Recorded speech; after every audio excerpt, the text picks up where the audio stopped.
Ouais, salut à tous, Jack est de retour avec un nouveau petit tuto très rapide cette fois, puisqu'on m'a posé une question par mail. Comment mesurer une surface précisément avec Rhino? Donc, alors ouais, quand c'est un rectangle, bien sûr, c'est facile. Je pense que avec vos souvenirs scolaires, vous savez le faire, un carré, un rectangle, un cercle, tout ça, j'imagine, pas de problème. Sinon, pour des surfaces irrégulières, ben, vous allez voir, Rhino a les outils qu'il faut et ça va même au-delà de... C'est très intéressant. Aussi, une petite remarque, faut pas trop vous prendre la tête avec ça. Dans le cahier des charges, on a parlé des surfaces données, c'est approximatif, c'est pour avoir un ordre de grandeur, mais c'est encore une fois, le projet est pas, c'est pas, vous n'êtes pas un cabinet d'archi non plus, quoi, donc vous embêtez pas trop.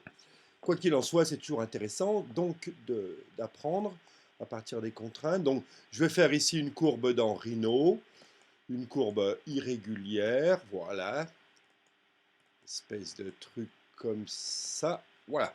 Alors pour connaître la surface de ça, forcément mathématiquement, un petit peu dur. Mais Rhino va nous aider.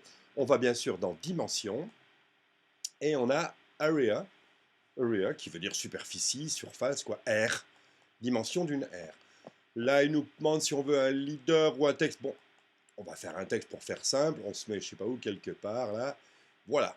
Et il nous sort ici la valeur. Alors, ici, 379, selon l'unité, moi je suis en millimètres, j'ai fait un fichier par défaut sans même réfléchir. Donc, ici, c'est 379 millimètres carrés.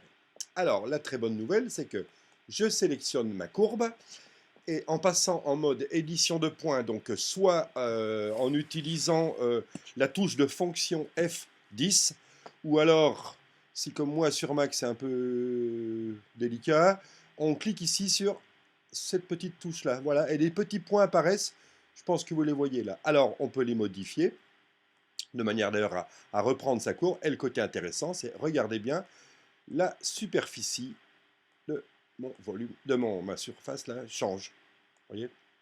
Voilà, donc je peux ici, par exemple, si je dois faire je sais pas, du 400 et quelques, voilà, bon, à peu près, voilà. Et ça marchera, même si vous utilisez comment, une figure régulière faite avec l'outil polyline, par exemple, espèce de truc bizarre qui n'est pas un polygone régulier, quoi.